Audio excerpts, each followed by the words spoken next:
Of all the topics we discuss on the Happy Families podcast, Kylie, which one would you say is probably taking more of our time, focus and attention than any other? Screens.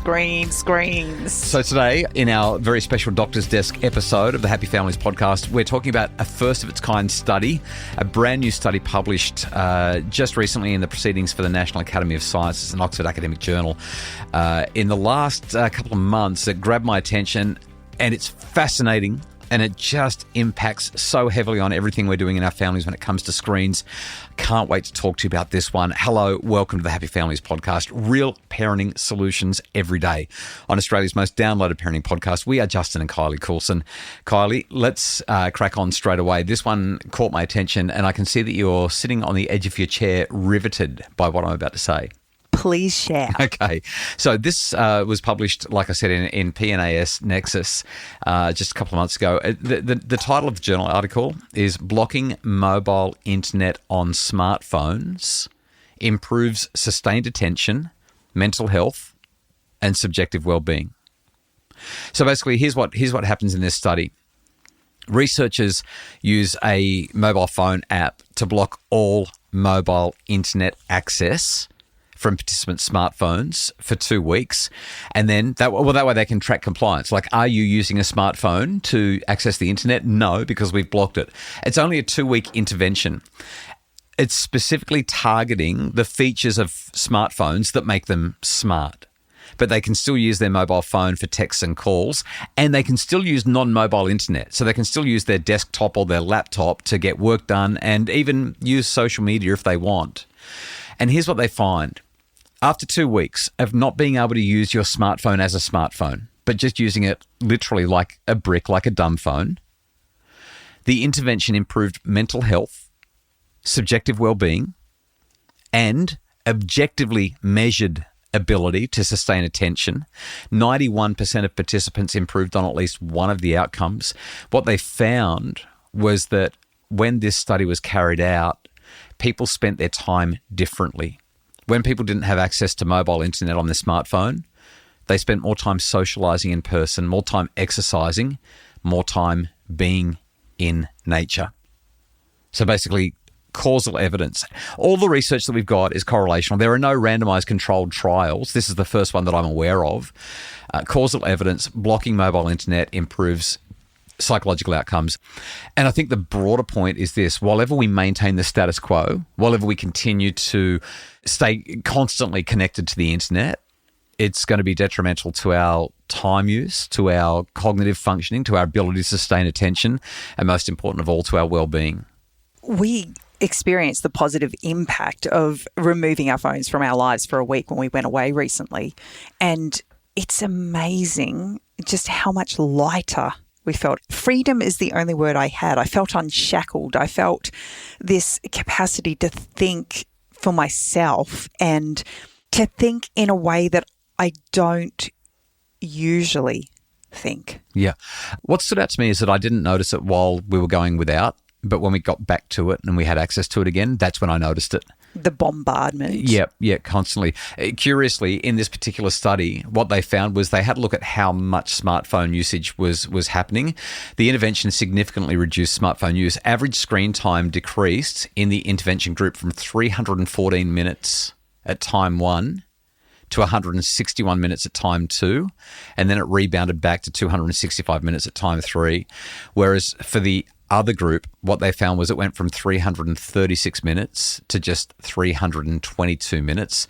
And then finally, when they got to do the intervention later, it dropped to 190 minutes. So fundamentally, when you don't have access to the smart content, the smart functionality, you just use the device a whole lot less and you feel better about it. They've got data on psychological functioning, which changes as well. Like the word that you used, you felt free. You felt freer.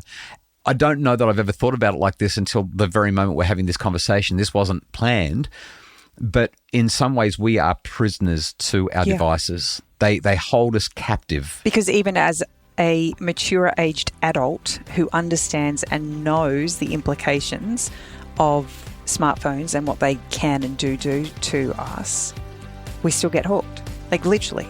After the break, we'll talk about how you can unhook your kids and yourself from the barb that captures you and holds you captive.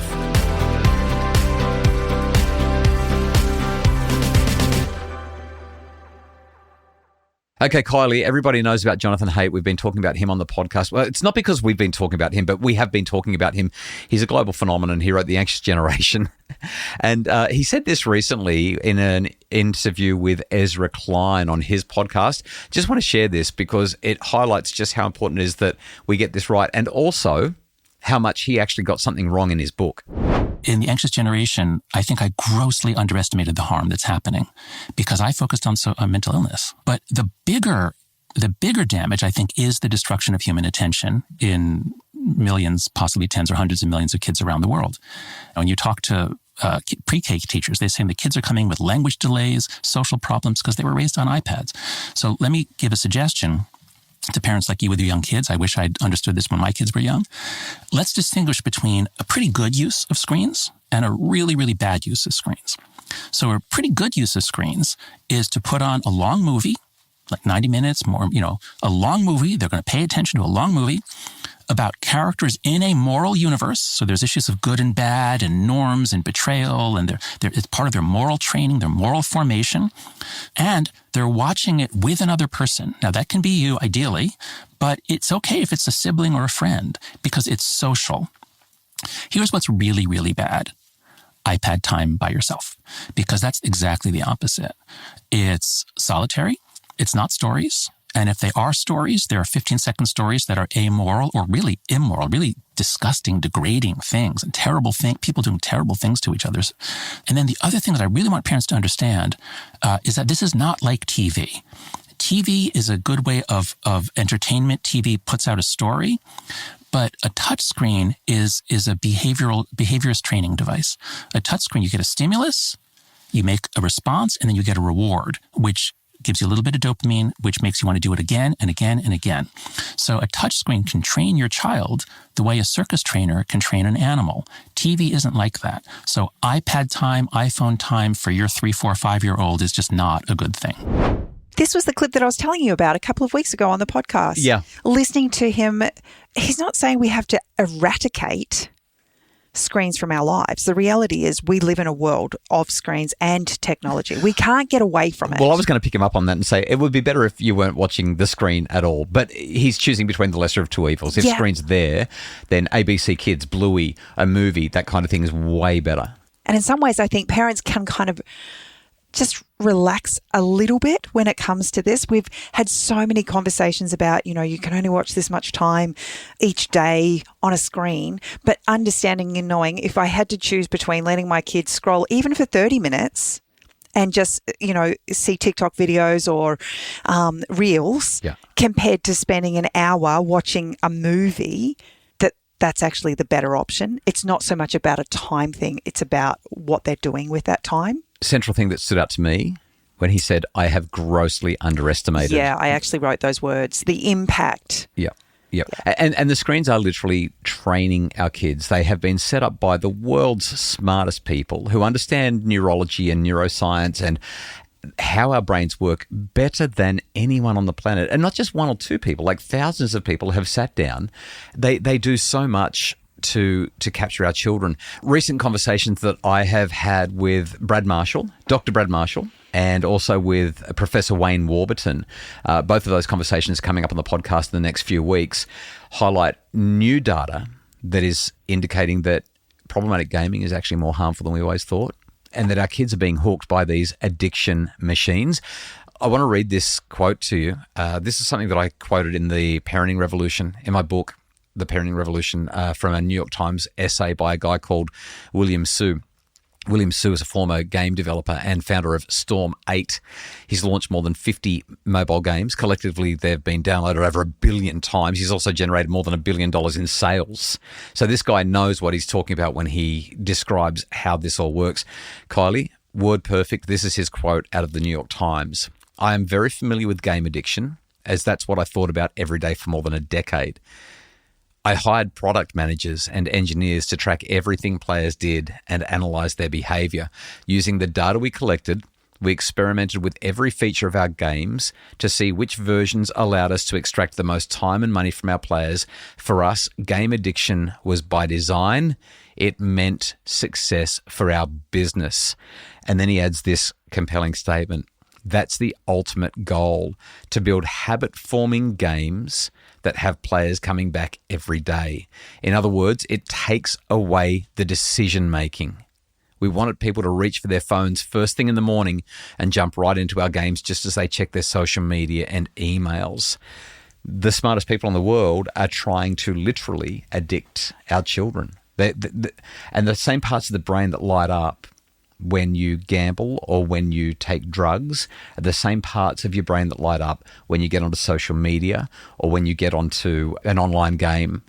The most recent research that captured my attention was participants were put into a relaxation state in this study. They're just sitting there, they're relaxing, they're breathing, and then their mobile phone pings about 6 minutes into their relaxation. Just ding, notification, text message. It's been sent by the experimenters. It's just that the people didn't know that they were going to get a text message.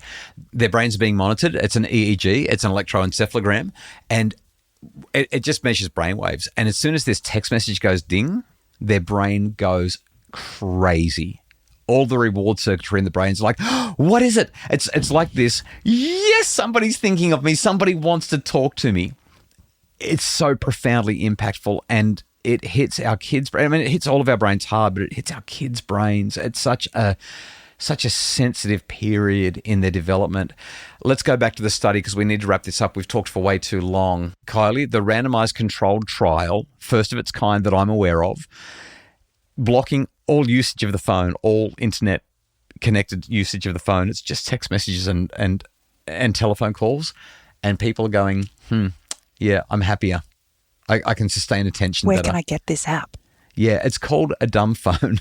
Like literally, it's called... But how hard is it to get a dumb phone these days? Like it's almost non-existent. Mine's almost here. I've been waiting for so long. I've ordered this thing called the Light Phone 3, and it's going to be here in the next month. And then we'll find out how viable it is to use one. If it works for me, though, I can't wait. I just can't wait. Do they even print Refidexes anymore? Yeah. For those of you who are not familiar with the Refidex, it's also known as a UBD or a Melways. It's the map that you used to buy and read. Do you reckon our kids would know how to do that? No, not in a million years. Good luck doing this in your home. Here are our tips. Minimize screen use, particularly minimize smart device access. If you can reduce your internet usage on your smartphone, you can still use the internet. Just don't use it on the phone, and you'll find that your usage will go down, your physical activity will go up, your time in nature will go up, and your socializing time will go up. All of those things are associated with better outcomes for you and for your family, and we think it'll make your family flourish. I know we keep on hammering this point, but I think that we're losing more human potential today because of what we're doing with smartphones than at any time in human history. It's just devastating. Here's my provocative take for today.